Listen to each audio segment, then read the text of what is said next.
Happy Friday, everybody. Sam Shapiro back here with more of your Heat latest on FanArc. Don't forget to drop a like on this video and, of course, subscribe to our channel for great daily content, all pertaining to your Miami Heat right here, Monday through Friday. There are now reports that Terry Rozier is going to be suiting up for Miami Heat training camp. Sources from the Miami Herald are saying that Rozier is expected to be an active participant in Heat training camp next week, despite the uncertainty surrounding his future with the franchise.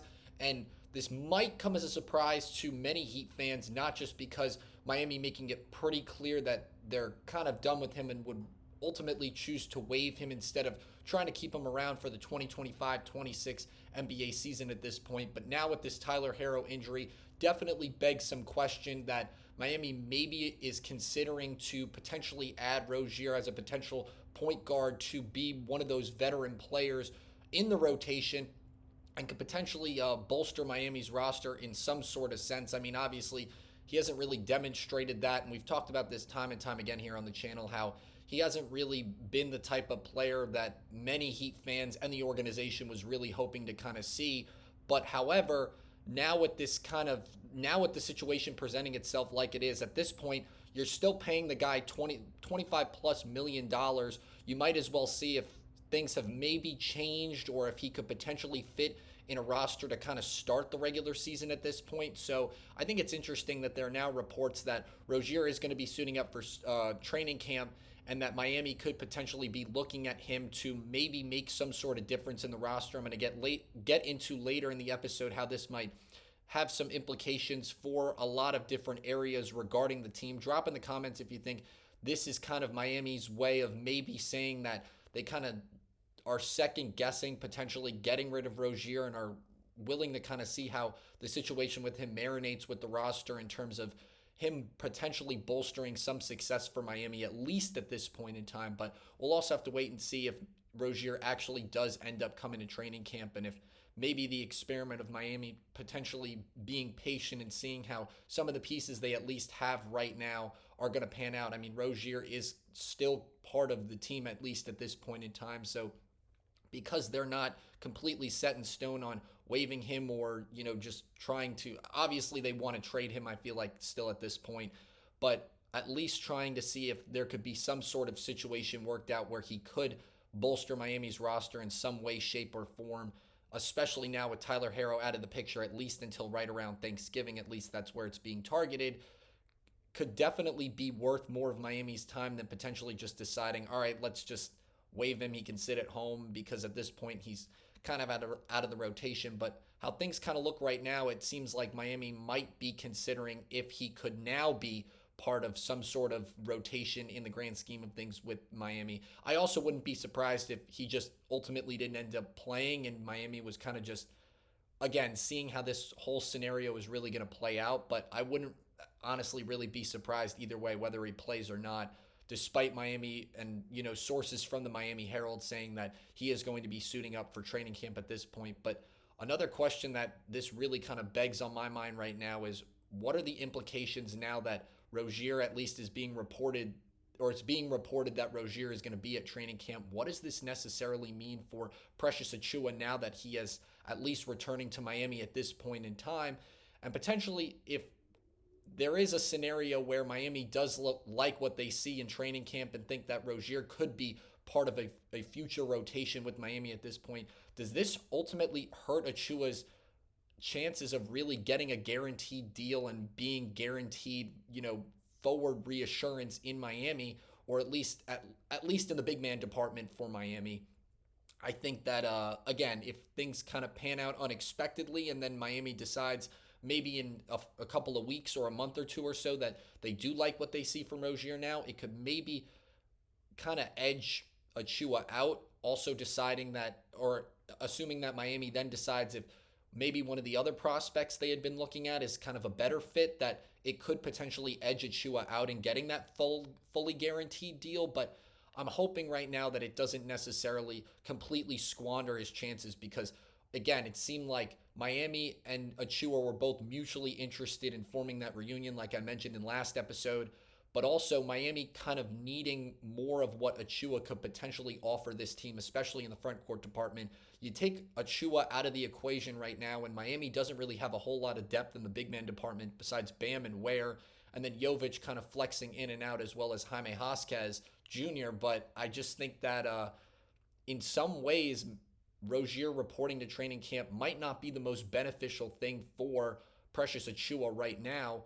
And I just think that it's not the greatest thing in the world, but in a perfect scenario where Miami would maybe be able to hold on to both guys, it could definitely, that scenario, I think, at least at this point in time, especially when you have Tyler Herro out of the picture, could bolster some sort of success for Miami. I think if they had to pick and choose between Rozier and Achiuwa at this point, the better idea just for the ultimate depth, for the, clean cut, what it would bring to the roster, I think Achiuwa is kind of the guy you have to go with. But assuming that Miami doesn't like what they see out of Achiuwa, and we go into the regular season and he's not really making an impact, at least in fixing some of the kinks in the armor that the front court needs to polish up on, banking on Rozier might not be the worst idea in the world. And I don't necessarily know if that is going to be a scenario. I think right now it's very unlikely, and Miami is definitely more interested in pursuing things with Achiuwa than they are with Rozier. But drop in the comments what you guys think. I mean, I think if Miami was completely convinced that they would want to move forward with keeping Achiuwa around for the long haul, and were dead set on keeping Rozier out of the picture. And again, Tyler Herro not being in the picture definitely, I feel like, changes this narrative a little bit. I think if Tyler Herro was healthy enough to suit up for the regular season, Miami would almost be 100% that Miami would probably waive Rozier at this point. But now needing another guard, especially in a veteran player like Rozier, it seems like Miami might be kind of debating what option they necessarily want to go with.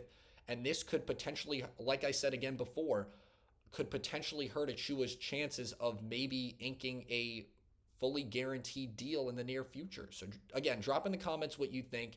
Again, I'm hoping that Miami kind of sticks to the agenda of trying to keep Achiuwa around for the long haul, at least for this upcoming season, because they're kind of I would say they're more in need of the big man depth right now than they are in the guard department. And that kind of segues into the next topic I want to talk about. What implications does this necessarily mean for the other prospects that are going to be suiting up for Miami in training camp? I had mentioned some of them in previous episodes, being Jameer Young, Gabe Madsen, and Dane Danger being three that I'm very, very excited to see how they mesh with the team.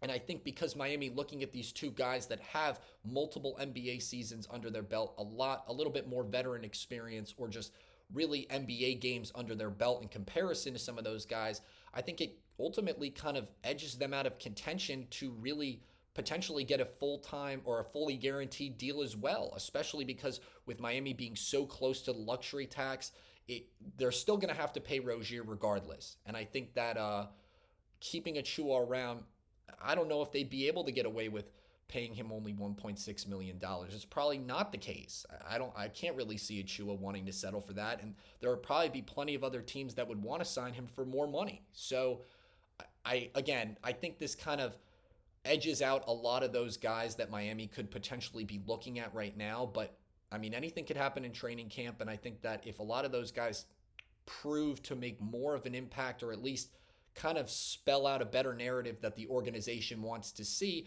it could definitely shake up the narrative a little bit. But seeing Miami really the talks of two guys that have had multiple games in the 305 at least under their belt at this point, kind of taking the precedence of conversations with what Miami is doing for training camp, really kind of hinders, I feel like, their chances of getting a fully guaranteed deal. Drop in the comments what you guys think, if this is going to shake up the roster, or it kind of just completely eliminates those guys' chances of really making a statement to potentially be guys that could permanently be on Miami's roster for this foreseeable future at this point in time.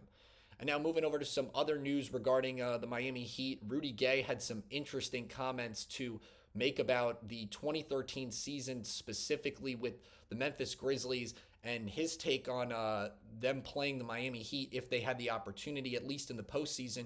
Rudy Gay basically saying that with the team we had that year, with all that we had, I don't think they could have beat us that year. That was our year. And he's talking about the 2013 Memphis Grizzlies over the 2013 Miami Heat. Now, granted, that Grizzlies team definitely not one to overlook in the grand scheme of things. A lot of talented guys like Marc Gasol, Zach Rudolph in that front court. And then you also had guys like Mike Conley and then a great defender in Tony Allen in that back court, which, don't get me wrong, talented guys, very strong, tenacious team.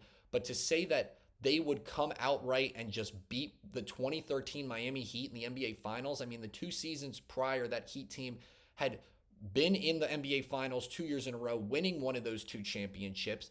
And I thought Dwayne Wade's response was pretty spot on in that regard. Wade basically DM'd Rudy and said, hey, this must be an AI-generated quote because there's no way you said this. And then when he eventually then met up with him in person after they had that exchange, he kind of just said, what's wrong with you? And I couldn't agree with D Wade any more than that. What is wrong with you? I mean, don't get me wrong. That Memphis Grizzlies team, I'm not saying they're not talented, but you were also in a Western Conference where you've got an Oklahoma City Thunder team that arguably had just made the finals the season before.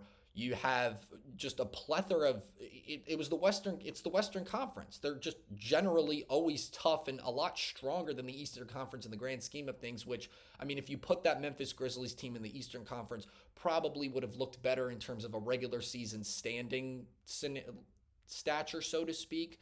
But I just think for Rudy Gay to say that, I understand. You got to be confident. You got to believe in your team. And I totally get that. But that was a very hot take for an NBA player to say. And again, I don't discredit Rudy Gay in having comments or having confidence in his team to really, come out and play at the highest level possible. But to say that you would beat LeBron James, Dwayne Wade, and Chris Bosh at the height of when they were playing some of the best postseason basketball we've seen in the last 15 years, I just think it's a hot take. It's definitely a hot take. And I'm not even going to ask in the comments what you guys think because I already know what you would say because, again, kind of ridiculous. And I was ultimately surprised to see that in the wise words of kind of quoting D Wade here, this had to have been an AI-generated quote, right? Because, again, a little bit of a ridiculous take. But that's going to do it for today's episode here of your Heat Latest here on FanArc. Don't forget to drop a like on this video and, of course, subscribe to our channel for great daily content like this, all about your Miami Heat right here Monday through Friday. Thanks so much for joining us. I'm Sam Shapiro. Have a great weekend.